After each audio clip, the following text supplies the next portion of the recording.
Why, hello! It's Easter Sunday, and my, what a gorgeous day it is. The sun is shining, the geese are honking, and well, it's a good thing it's so beautiful because two young women are about ready to take the plunge in the Charles River. Yes, the muddy Charles River. Or should I say, Charles River. Friends and family have gathered here today to see them publicly profess and dedicate their lives to following Jesus. Let's meet our lucky contestants now. First, here's Kelly. Hello! I'm getting baptized today! Woo! Well, she looks pretty excited, doesn't she? Our second baptizee today is Sally. Here's Sally now.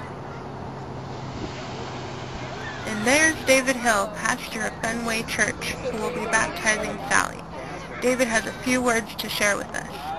My first ever baptism in the Charles River, and even more excited that Sally, who met Jesus in November, is being baptized. And I know this is a big step for her, and I'm very excited to be a part of it. We love you, Sally. Now, David had a few pieces of advice for Sally and Kelly about the Charles River. Let's hear what this Boston-born native has to say. Hopefully it's cleaner now. So just watch out for the glass. There's a lot of glass down there. Oh, to them.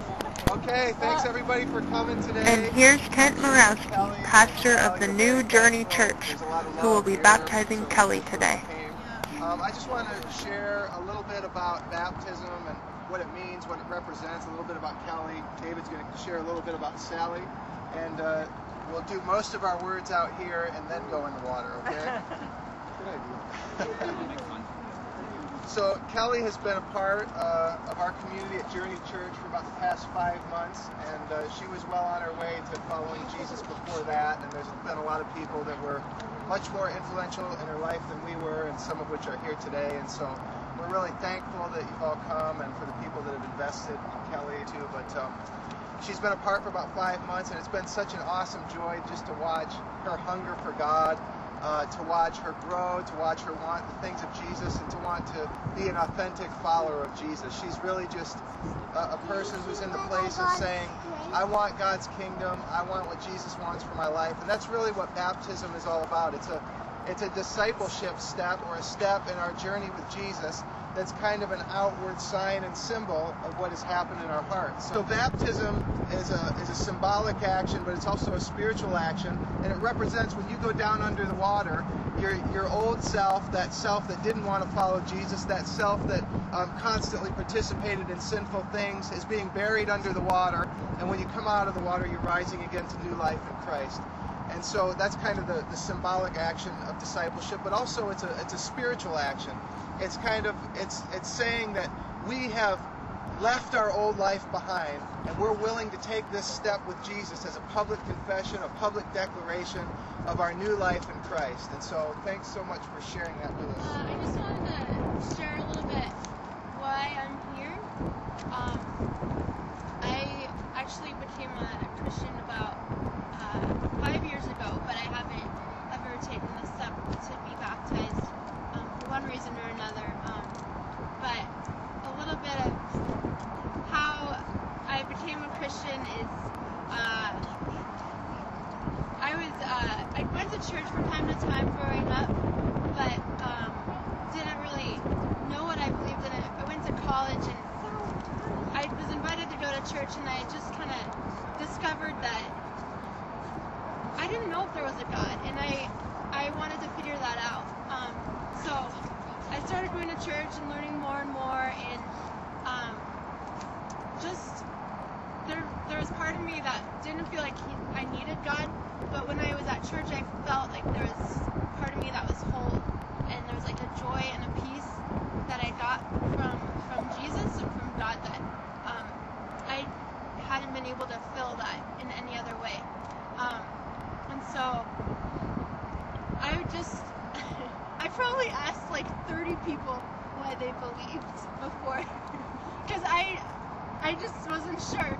And there became a point in my life where my head believed it was true and my heart didn't. And I prayed one night that there wouldn't be this tension in me, that my whole self would believe, and that God would show me that He was real.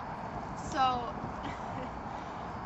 the next morning I woke up, and it was almost 5 years ago to the date. It was spring. It was April 20th, 2006. And I woke up in the morning and I looked out the window, and it was like the Bible talks about how scales are removed from your eyes. It was like scales have been removed from my eyes because the whole world looked different. Like the sky was bluer than I'd ever seen it. The grass was glistening green, like vibrant. And I walked around campus that day, and there was flowers coming up, and I was just like so beautiful. I saw God's creation in a whole new way, and something in me shifted that night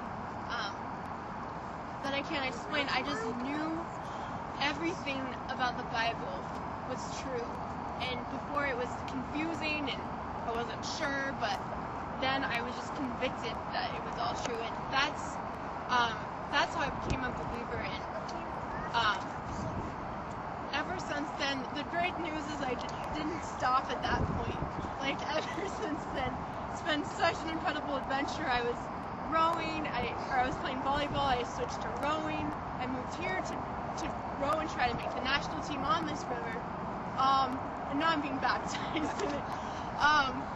But I'm just really excited about this opportunity and to share what God's done in my life, and really just to take the steps to dedicate my life at this point, that I'll always follow Jesus no matter what.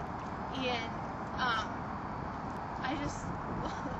I'm just so excited to officially be a part of the family of God in the kingdom of Jesus. So I thank you all for being here to join us, and so many of you have been integral to my faith and my journey here in Journey Church, and